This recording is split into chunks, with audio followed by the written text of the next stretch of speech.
Rising from the swamps of the Meadowlands, in the shadow of New York City, it's the Ray Powers Hour!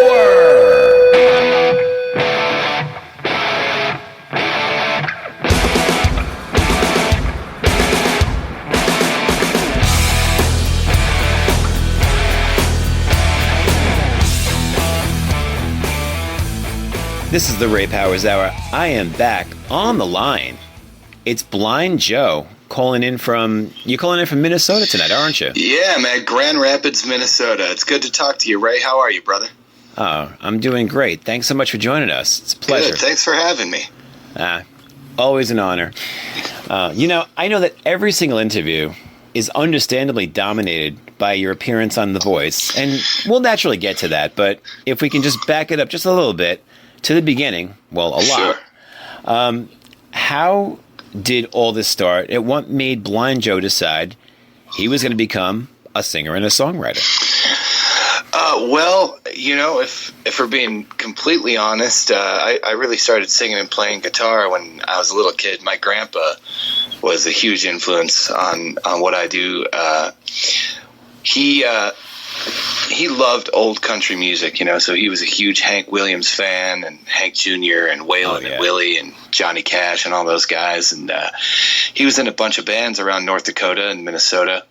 And he taught me at a very young age. I think I was about 3 years old. And he used to play accordion in these bands, and so I'd hear all these songs that he played. And one day I just asked him, "Hey, Gramps, I know all these tunes. Would you let me sing some with you?" And of course he said sure. So I remember we went over to his buddy's house, and his buddy got on the guitar, and Grandpa was on the accordion, and his buddy's wife was on the keyboards, and I got behind the microphone for the first time. And not to toot my own horn, but we pulled off a pretty ripping rendition of Frosty the Snowman.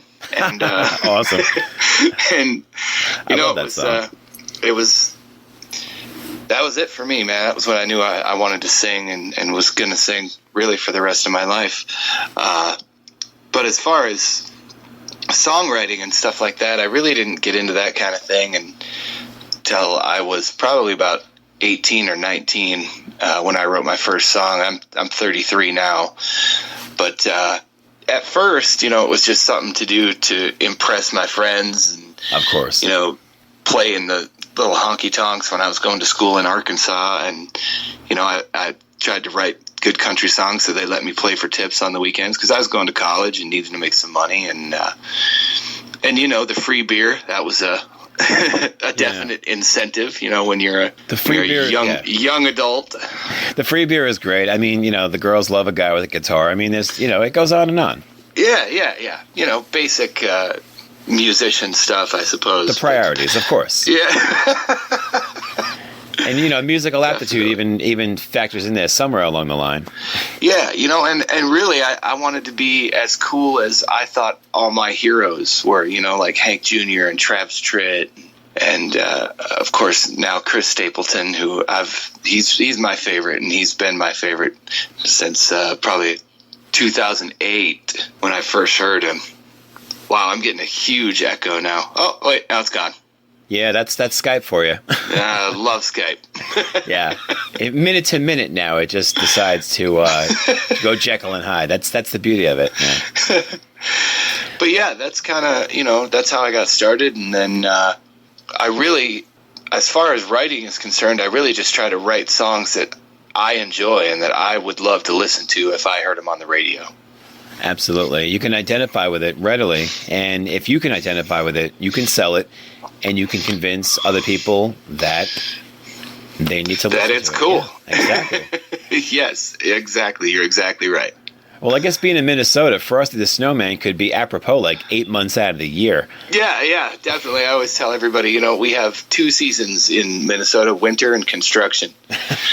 So exactly. people always laugh, but you know what? It's really not too far from the truth. No. Winter usually stops around here in May, and that's when all the construction starts up. And boy, by September, October, it's frosting again. We're back at it. I've been in Minnesota. Fortunately, it's been in the summertime. That construction season. Yeah. July. Yeah. It's always a blast. Well, now The Voice obviously gave you that invaluable national and really worldwide boost. But, yeah, man. I mean, you were no fly-by-night rookie. You had 4 full albums out prior to your audition. I did, yeah. And, I was really proud of those records, and I still am. We have since discontinued those records because they were kind of bar songs, and there was a little rough language and stuff like that. And not that I'm opposed to rough language by any means, but since The Voice, along with the shows that I've been playing, I've also been doing a lot of school assemblies that center around perseverance and self-confidence and stuff like that. And tough to solos, yeah. Yeah, and I have a lot of people say, well, what's up, man? Why'd you take down the albums? And really, it's just, for the kid's sake. I don't want some kid going on iTunes and, hearing my dirty Christmas song, which, by the way, you can still find on YouTube. Excellent. But I'll be there's nothing I can do about that. I'll definitely check that out later after the show. Awesome. So now you get chosen from a field of over 40,000 auditionees. Auditionees is the word, right? Yeah, sure. I'll take it. I'm not. That's the sounds good to me. The $20 word of the night. And you impress all 4 panel coaches, which is amazing. You choose Blake Shelton. Yeah. You choose Blake Shelton. Now, admittedly, I don't watch The Voice. I don't have a life. I mean, I don't get to watch TV. But has any country singer ever not picked Blake? I mean, is that like a sacrilege and unwritten rule? I'm not sure. I'll be honest with you. I don't watch The Voice either. So I really don't know. I know my friend Shelby picked Adam, and she was, she's country. At least she was on the show, but she really sings everything. But yeah, that's a great question, man. I'm not sure. Yeah, I mean, all 4 people, I guess I don't really, again, Pharrell, I know, he's got his hit and everything else. Gwen has been at this a long time, and she seems like, I would definitely take coaching from her. Blake, he's a natural. Yeah, he's a great guy, and, he's got a awesome sense of humor, and he and I really got along great on the show. We both have that kind of sick, perverse sense of humor that we got to really show off camera to each other, which was a lot of fun. Well, you and I'll get along just fine then. That's cool. Yeah. Right on, man. And I guess who's left? Adam, right, of course. Adam, yeah. And Adam's a great guy, and a lot of people don't know that Adam is a very talented musician as well. I mean, aside from, his stuff with Maroon 5, he plays a lot of different instruments and plays them exceptionally well. Excellent. Well, I get some work on the bass, and I'm happy to just be called, so... I hear you. I strum a guitar, and try my hand at a few other things, but I think singing is really my strong point. It certainly is. You've got a very soulful voice, and thank you, man. I feel it when you sing, especially when it's like a lead up and a build up, and it's like semi a cappella. I mean, you're hanging on every word, which is what you want. Yeah, that means a lot to me, man. Thank you very much. I try to put my whole heart and soul into everything that I do. So that's an awesome compliment. Well, it's the truth. So now you're touring and recording a new album, right? We just got done with the record. Yeah, we just released the record, actually. It's called By the Fans, For the Fans. And I'm really proud of it, man. It's awesome. We actually started a GoFundMe campaign after I got off The Voice, and were able to raise about $7,000 to put towards the recording of the record, which was unbelievable. The support that we've gotten not only locally but nationwide and really worldwide. Yeah, it's been fantastic. Yeah, people don't realize, even today, what a record costs to make. I mean, and this is dime on the dollar compared to what it cost 25 years ago. Yeah, it's very, very expensive. I won't go into too much detail, but I mean, it's crazy, man. I didn't know, because the records that I made before this one were just kind of me and a couple of buddies hanging out with a couple of microphones, one take, and me and the guitar, and that was it. And once we looked into studios and producers and everything, it's very expensive. Multi-tracking and singing the same line over and over again, stacking. Don't get me started, man. There's nothing I hate more than that. Yeah, I'm a producer. I understand. Now, the background vocals, I don't mind at all. It's getting that top layer, the lead vocal, that I'm so critical of.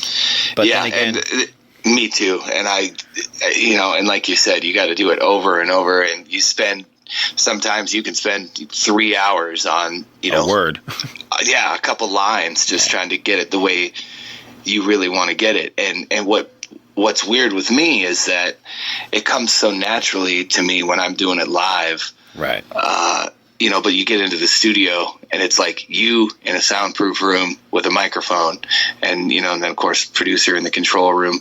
And it's just so, it's humbling.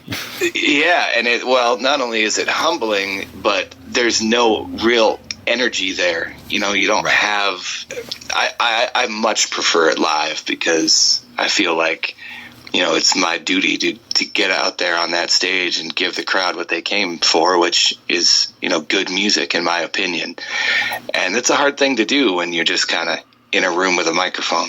Yeah, it's intimidating. I mean, there's no energy to feed off of. There's no real Exactly. adrenaline. Right. Exactly. And your only motivation is don't screw up. Yeah. And then, of course, as we all know, if you keep thinking, don't screw up, chances are you're going to screw up. Right. So if you breathe wrong, you're out of pitch, you held something too long, you don't enunciate, you enunciate too much. Yeah. I know. Singing lead was very, very, definitely humbling for me. And I have a whole new respect and appreciation for lead singers. And lead singer's disease, you know what? You're welcome to it. It's so funny that you say that. I was just thinking that. I tell people that all the time. I have LSD, lead singer disease. Believe me, it's like a hockey goalie. It's like, let him be. He's a different animal. He deserves it. Give him some leeway. He's cool. Oh, man. That's great. Well, I'd love to play a track for everyone. And we played one at the top of the hour. But your song, Pity Don't Get You Paid. Before we spin it, tell us a little bit about what brought that song to completion. Well, I originally wanted to write a song for my dad, and that's how that song got started was, my dad, when I was growing up, always told me, you're blind, and obviously you are at a disadvantage in some ways. You're probably never going to drive a car or be a commercial airline pilot. Right. But he told me, you got two options. Either you can sit around feeling sorry for yourself and really not accomplish anything in life, or you can embrace what you have and get out there and try to make the best of your situation. And that's basically what I've been trying to do for the past 15 years with this music I make. Right. Yeah, it's I guess it'd be real easy to sit back and shake a cup and throw a pity party, literally. And yeah, but I'm not that kind of person. I was raised to work hard and basically be a good person and just do what you think you were put here to do. And in my case, I've been blessed with the gift of music, and it's awesome, man. And a Midwestern work ethic, which goes a long way. Yes, yeah. This I Definitely. know. This Brooklyn kid knows that much. I've got a lot of friends out that way. So I'll tell you what. If you do the honors, I'd love for you to go ahead and introduce this next song, and we'll go ahead and spin it. Sure. Well, thank you, everybody, for tuning in. I sure appreciate it. My name is Blind Joe, and this is I'm going to go with 6th track off of my latest record. The record is called By the Fans, For the Fans. You can search it out on iTunes and Amazon, or go to blindjoe.com and pick it up. This song is called Pity Don't Get You Paid. New Visions Radio, this is the Ray Powers Hour. I'm on the line with Blind Joe. That was Pity Don't Get You Paid. Woo! Yeah, a little inspiration. Great song. Thank you, man. Thank you very much. Yeah, it's crazy with that song. Like I was saying before you spun it there, I had initially wrote it for my dad, and now it's kind of become this inspirational song that people are kind of starting to rally around. And, as a songwriter, it's the most amazing feeling in the world. I get tweets and people send me messages on Facebook like, man, that pity don't get you paid. It's so great. And I've had other blind people contact me and say, man, it's just so inspirational. And it's awesome, man. It's really just, it's cool. It's cool to be able to affect somebody's life like that in such a positive way. Yeah, see, now that's something, you bring that up, that's something that I wouldn't have even thought about, but naturally you can relate to that, and other people with the same disability can relate to that. Yeah, and I really never thought of it when I wrote the song either, even when I started playing it. And then all of a sudden I had a friend of mine who's also blind, wrote me, and he's like, man, I want to show this to some of my clients because it's really an inspirational kind of message that you got going with this song. And I was just like, wow. And ever since The Voice, that national exposure, like I said, I got people telling me all the time what an inspirational tune it is. And it's just awesome, man. It's really cool. You embrace that ideal. You go out and you're doing what you do best. Impairment be damned. That's right. Yeah. Now, that's right. Joe, if I can ask, because I've gotten a good amount of email already this week from listeners, and they were asking, and I'm sure most people don't have a concept of what it's like, but were you born blind or did you go blind early in life? Yeah, I was born blind. So what happened in my case was I was born 3 months premature. And when I was born, the doctors told my mom and dad that basically there was a 98% chance I was not going to make it. Wow. And if I did make it, I was going to be severely multi-handicapped. Long story short, the only thing that really happened was my retinas didn't attach. So I have what they call retinopathy of prematurity, or detached retinas. Wow. But that was really the only thing that was wrong with me. So I'm totally blind, but other than that, I'm fit as a fiddle. Wow, so they gave you a 2% chance at living, surviving. Yeah, yes, 2% chance. That is amazing. Well, I mean, obviously you're a destination baby, and you're on your way. Oh, thank you, man. Yeah, it's pretty. I guess I tell that story a lot, but I never really stop and think about it. But it really is quite the miracle. I was talking to my parents about it here this past weekend, and my mom was saying that, of course they were super scared and super worried. Of course. But it really is a miracle that I did survive. That's an inspirational story right there. I mean, just out of the box. Yeah. So now your wife, Leanne, you're married. Yes. She's a stanchion, to put it lightly. Your biggest fan, and now she travels with you, correct? Yeah, man. And, she traveled with me even before The Voice. We've been married now for 2 years, but we've known each other since, 2003. Oh, okay, you go way back. Yeah, sorry I'm talking so slow. This echo is really... I'm sorry, man. No, it's not your fault, man. Skype, damn you anyways. It sounds great on this end. I have none of it. That's the thing, is I can't even figure out how to correct it, because... I don't really think there is a way to correct it. It just is what it is. But yeah, Leanne and I met back in 2003. She was going to college in Moorhead, Minnesota, and I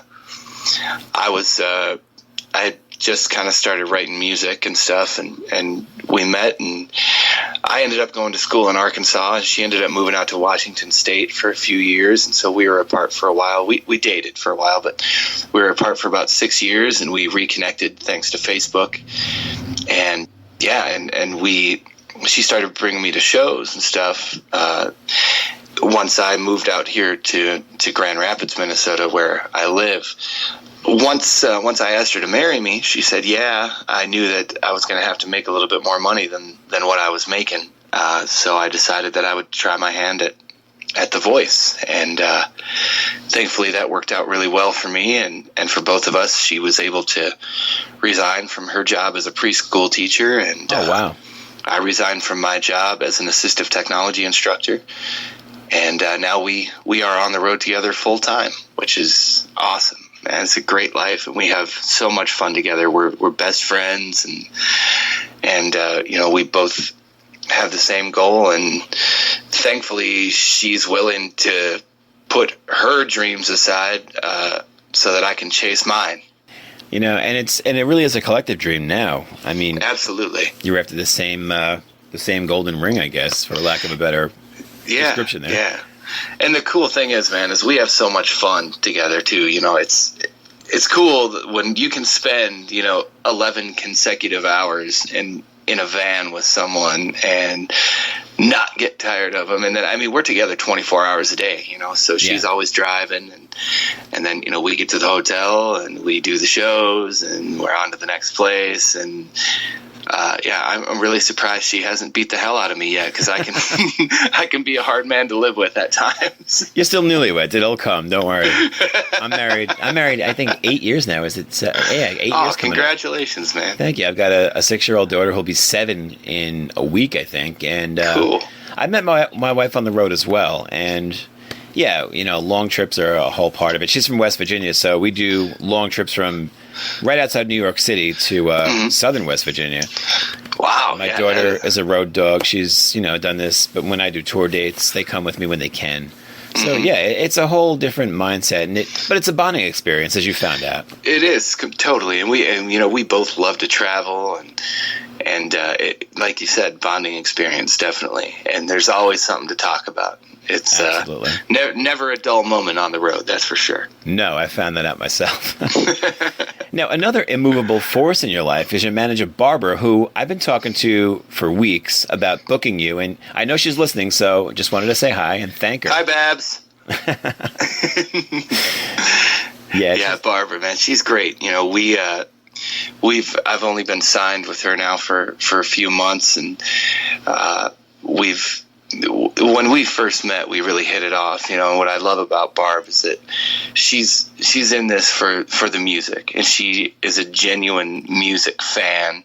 It's not about making money and compromising your integrity and being someone you're not, which is really, if you look at especially the major label industry today, I mean, that's what it's about. It's about sticking to a formula and releasing what sells, I guess. Right. What's left of the major industry anyway. Right. Yeah. And Barbara's all about keeping it independent and being yourself. And she's really for the artist, and she's a very caring individual. And it's really nice to be associated with someone like that. Yeah, you're in good hands. I mean, I know that just from, knowing Barbara, I guess, for about a month or so, maybe 2. Cool. But, yeah, absolutely. So, hey, Babs, thanks again. And, hey, speaking of connecting, we do have a chat room. And cool. You guys are more than welcome to join in. Yeah, come chat with us. Yeah, we're chatting live. Woo-woo! And, speaking of chatting, and we've emailed each other, and I guess maybe it's... I'm assuming that you have, you said you were in technology, or you came from a technological background. Yeah, I'm a big nerd, man. I'm a geek. Okay. So, yeah. How do you text and how do you chat with us? This echo is back. Oh, man. The return of the echo. Oh, there it goes again. Okay. So what I do is I have, I use an iPhone and a MacBook to do all my business stuff, and they both have a built-in screen reader called VoiceOver. So basically, it's a text-to-speech engine that reads everything that's on the screen to me. Oh, cool. And it's a gesture-based screen reader. So that's what I use for, email, and I mean, it's how I run basically my entire business: email, Twitter, Facebook. Sure. I do all the bookings. I maintain the website and all that kind of stuff. Stay off those adult sites when the parents are over. Yeah. Great stuff. So now tell us, this new album you have out. I'm sorry, give me the name again. By the Fans, for the Fans. By the Fans, for the Fans. You see, if I don't write things down, that's what happens. It's in my head, out of my head. I hear you. But tell everybody where they can get this album. Well, you can get it on iTunes. If you search Blind Joe, you'll find it. I'm also on Amazon. You can go to blindjoe.com. That'll bring you directly to the Bandcamp page right now. And we have it up there.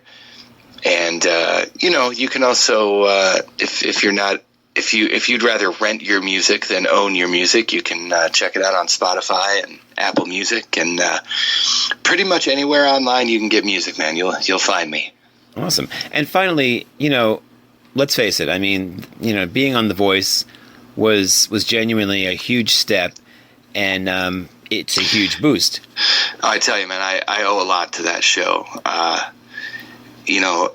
This music thing is something that, whether The Voice had happened or not, I would continue to do for the rest of my life. But it's really, The Voice really helped to make it possible for my wife and I to be financially stable and really for me to live out my dream. So, well, it's a godsend. Well, how are you handling the newfound fame, and now that you're recognized when you go places?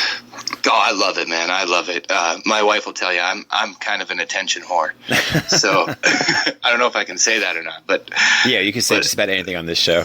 Okay, cool.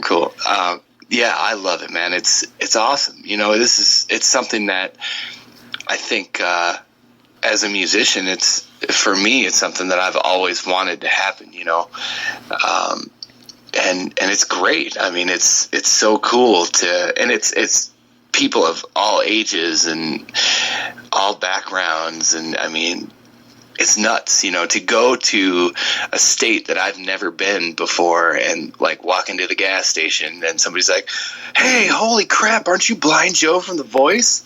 Yeah, exactly. You're just like, wow, yeah, I am, and I'm a people person, man. I love hanging out with people and meeting new people, and so I'm always down to take a picture, sign something, or whatever anybody needs, and it's awesome, man. It's awesome. It's what I dreamed about. I've dreamed about this happening for years and years and years. So to actually be living it, it's pretty surreal. It is, but it's funny because like you ask for it, you get it, you embrace it. There are so many people who have lost track and lost the concept. They pray for it, they get it, and now they curse it. Yeah, I think people like that just kind of forget where they come from, and a lot of that has to do with ego, and it's sad, I think. It's and the fact that they're not happy to begin with. So yes, you're absolutely right. That has a lot to do with it too. All the success in the world isn't going to change that. Exactly. But you were a grounded guy, a Midwestern guy, a happy guy, and that's now it's just like drinking. If you're a happy drunk, it's going to amplify your moods and your persona. Yeah, you're right, man. And I like you said, I embrace it and I love it, and I'm very thankful. Number one, to God for blessing me with a gift, and number two, to anybody that's a fan of my music. I mean, they're the reason I get to eat every day. So I like eating. Me too. I'm Italian and a New Yorker, so it just comes naturally. Well, we're loving it too, Joe. And, I want to thank you so much. You're welcome back anytime. And when you get to New York, I want to know weeks in advance. We'll promote the hell out of it. Definitely, man. We'll have to hang out. We'll have a welcome party and a rap party, and we party a lot. Hey, you know what? Nothing wrong with that, man. The album is by the fans, for the fans. It's Blind Joe. Pick it up anywhere and everywhere you get your music. Joe, yes. Thank you so much. Hey, Ray, thank you so much for having me, man. I really appreciate it. God bless you, brother, and keep doing what you do. Hey, God bless. I'll talk to you soon, man. All right, man. Later. The Ray Powers Hour. New Visions Radio.